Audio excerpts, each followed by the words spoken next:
Hi everyone. Okay, so first of all I need to say that this vlog is part of the My Transitional series, so it's not part of A Day in the Life. So this vlog is predominantly going to be about my transitional journey, so if that's not your bag then please feel free to not watch this one. Okay, so this video has come out of the blue today. I wasn't expecting this to happen. So basically it's come from my oldest daughter Rebecca. A little bit of backstory. So me and Rebecca, we've not spent an awful lot of time together. So I split up from Rebecca's mum when she was very little, and our history ever since has been patchy at best. I'm not going to get into why, that's totally irrelevant.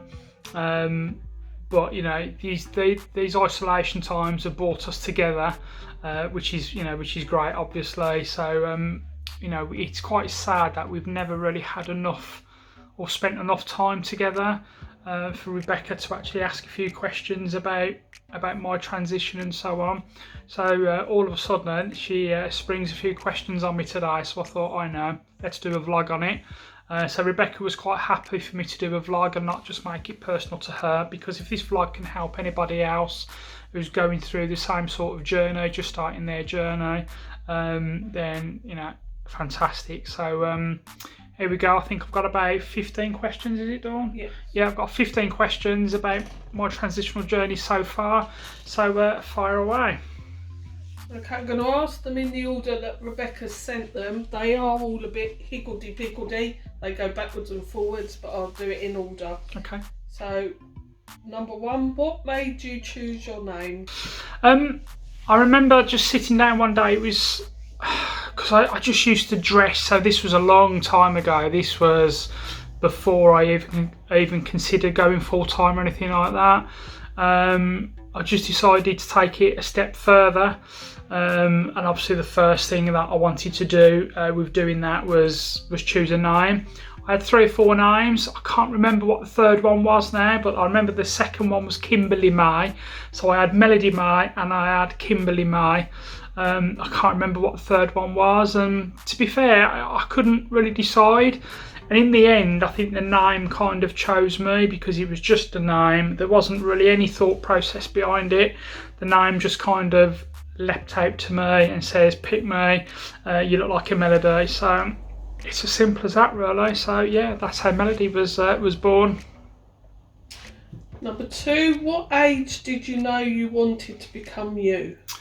I think it was around about 13. I remember it was a couple of years before I left school. I just knew straight away that I was just a bit different. But yeah, 13. Number 3, who was the first person you told? Not too sure how to answer that, because what was that the first person who I told when I wanted to transition, do you feel? I suppose it is, isn't it? Yeah, or you can answer it as both when you transition. Well, no, the first person I told, my marriage broke up in 2011. The whole world come crashing down around me, and it was just the perfect time for me to kind of bare all. So literally all of my secrets, all of the things that people didn't know about me, all come out. I was at my lowest point. I still didn't know then that I wanted to transition, because obviously my world was like in tatters, but I thought it was just the right thing to do, was to just get everything out there so I could just make a fresh start. And remember, the first person I told was my parents. It was my mum and dad, and then followed by my children soon after. Yeah. Okay, number 4, was you worried about telling your family and friends? Yeah. Hardest thing I've ever had to do, or one of them should I say. Yeah, absolutely, because I didn't know if I was going to be disowned. I didn't know how people was going to react. I was scared about my dad knowing, because I always remember my dad to be like, you know, a proper man's man, a little bit old-fashioned maybe. So I was worried about my dad finding out. It turned out my dad was awesome about it. My mum was really pleased, I feel. She always wanted a daughter. She was convinced that I was actually a girl when she was carrying me anyway. So yeah, it was incredibly scary. I mean, telling my children. I remember the first time my kids saw me once I was transitioning. I hadn't transitioned then, and yeah, it was, you know, easily one of the hardest or biggest hurdles that, you know, I've had to get over, without a doubt. Yeah. 5. How do you feel now?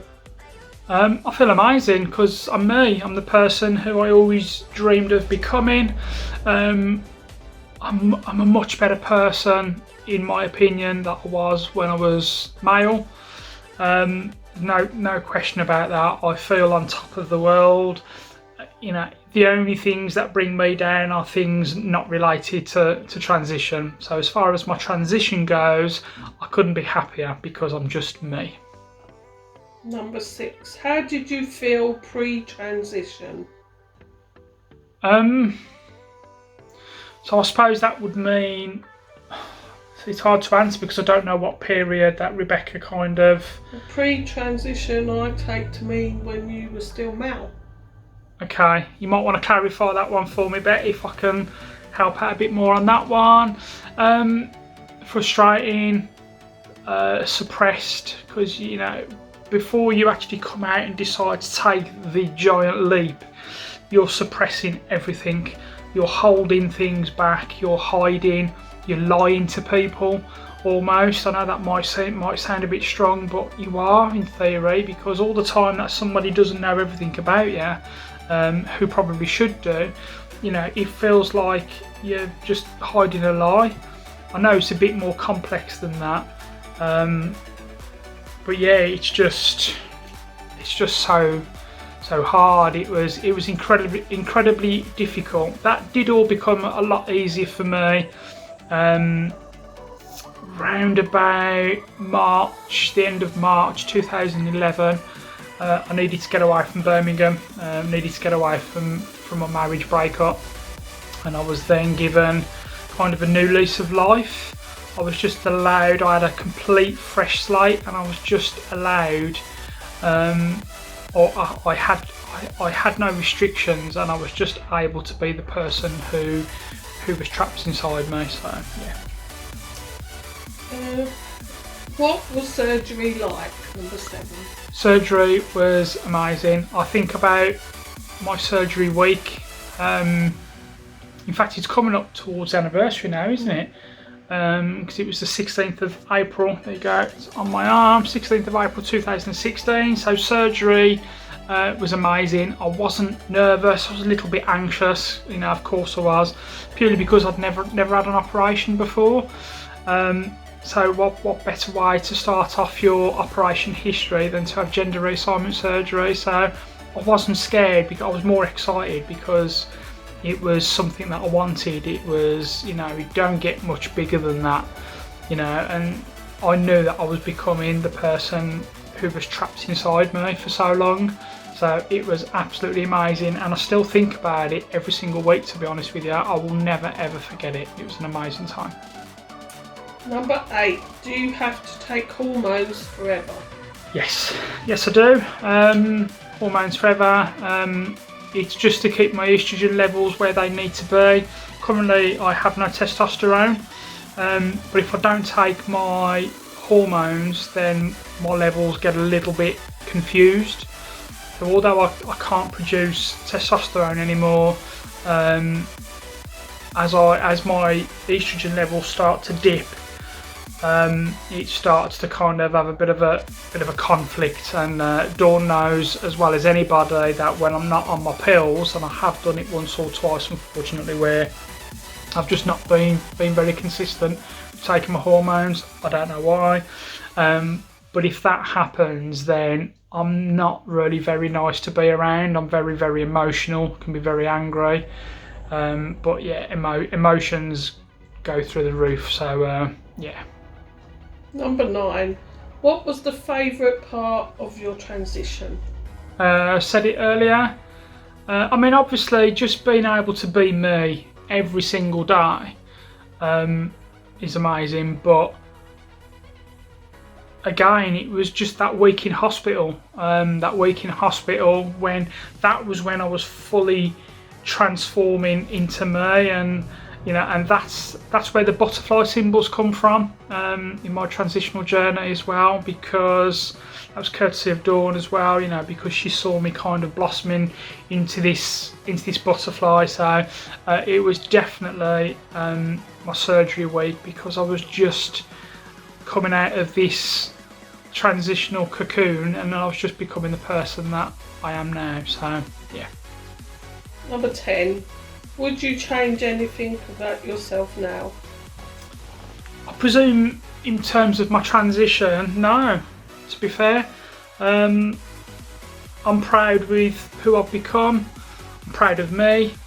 If I could change one thing about me, and that's my nose. Don't like my nose, I've got a bit of a big nose. But no, I wouldn't honestly change anything about me. And that's not me being super modest, that's just me being content with who I am now. I've never been happier. No, I wouldn't change anything. Number 11. What do you see when you look in the mirror? Right now, to be honest, I see just a normal woman. It just feels natural, it feels normal, it feels right. I just see me.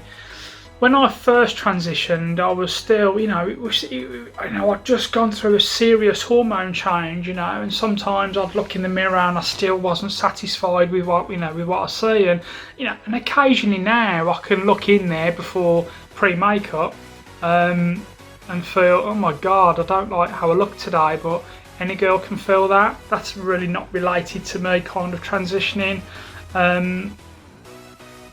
But yeah, no, I just see me, and I'm very, very happy. Number 12.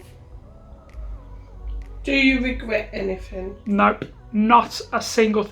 Actually, no, I probably do, to be fair, because I kind of wish, and I don't mean this in a disrespectful way with my marriage before and with me being a dad before, but I do kind of wish I'd have just transitioned sooner. I certainly don't transition. I don't regret transitioning. Absolutely not. No way. I just kind of regret not doing it earlier. I was 37, I think. Yeah, 37 when my life changed. So I was mid 37 when I started to kind of transition. I just wish I'd have just done it sooner. But my life just didn't allow me to kind of do that at the time. Number 13. What makes you the happiest about yourself? The fact that every day I know I'm just going to wake up and I'm just going to be me. And again, that might come across as being a bit big-headed. I don't mean it like that. It's just because I don't have to fight anymore. I wake up and I'm no different to any other woman who's watching this. It's just that. I think that's kind of hit the nail right on the head. The fact that I just wake up and I'm like every other woman out there. I'm real and I'm me, so yeah, that. Number 14. Are you proud of yourself? Yeah, I am, to be honest. Again, not in a non-big-headed sense. None of this is about being big-headed. It's just about being happy with who I am. Yeah, I am very proud. I'm proud because I'm a different person. Apart from the obvious body changes, different. I'm different mentally, emotionally. And I said earlier in the vlog as well, I'm a better person than I was then. Probably because I'm just happier. I'm very proud with what I've become at work. Work has helped me become the person who I am today. Excuse me. There's no question about that. Yeah, no, I am. I'm very, very proud because I've gone through a lot of crap. I've gone through a lot of hurdles, a lot of tough times, and I've got through it. It's made me an incredibly strong person. I am outrageously strong, and that's what I say to myself when things are going tough. I know that I'm gonna get through it. So yeah, I am proud of me. Last question. How hard was it to live your life in a body you wasn't happy in? It was hell. If I'm being honest, it was total turmoil, because every day I was lying. Every day I was lying to myself, lying to my friends, lying to my family, suppressing so much, just trying to do the stereotypical male things, just to try and convince myself that, you know, I'm not this female. I am male, I'm male. So I just try and just suppress it all, and the more you suppress, the worse it gets, without a doubt, because it's almost like being in a room, and the more you suppress, the walls just close in, and then you'll get to a stage when the walls have closed in so much, you'll get to a crossroad, and you will decide that one day you've either got to turn around and go back and never transition, or you've just got to take that step and go forward. You know, and that's what I done. I took that step. Life dealt me the card for me to kind of explore myself, and that's what I done. So you've just got to go for it. Yeah. That was the last question, but at the end, Rebecca says, "P.S. I'm really proud of you." Thank you, Rebecca. I really appreciate that. Do you know what? Even though we haven't spent a lot of time together over the years, I've always known that you've been proud of me, if I'm being honest. To be honest, all of my, well, three of my 4 kids have always been very proud of me, and I honestly know that, and I honestly believe that as well. You know, and I wouldn't be here today if it wasn't for Dawn, my partner, and my family. And my kids have just been so supportive, so strong, and believe me, if you've got that behind you, then you've already won half the battle. You really have. You know, you do need support. I mean, you can do it without support, but wow, that's going to be tough. I was very fortunate. Because I just had people who were behind me from day one. So thank you, Rebecca. I do really appreciate that, and I do really appreciate these questions, and I hope that these answers have helped in some way. I mean, if anybody is watching this who's going through a similar transition, whether you're in the process of transitioning or you're thinking about it, then, you know, if just one of these questions can help you along the way, then that suits me. And that's why I started this series anyway. You know, my transitional journey is, yes, it's a video diary for me to document my life and transition, but it's also to help others. If I can just help one person through their transition, then it suits me. So that's going to bring an end to today's vlog. I just want to say thank you all so much for watching. Thank you so much, Rebecca, for the questions as well. I love you very, very much. Can I just say, can you please just drop a like, and please comment down below as well. I really do appreciate every single comment and like that I get as well. Please subscribe to my channel if you haven't already for more future content. Don't forget, I've got 3 different series. I've got Vlogging with Melody-mae, which kind of covers all of it, my transitional journey, and a day in the life as well. So thank you all for watching, and I'll see you all very soon in the next video. Bye.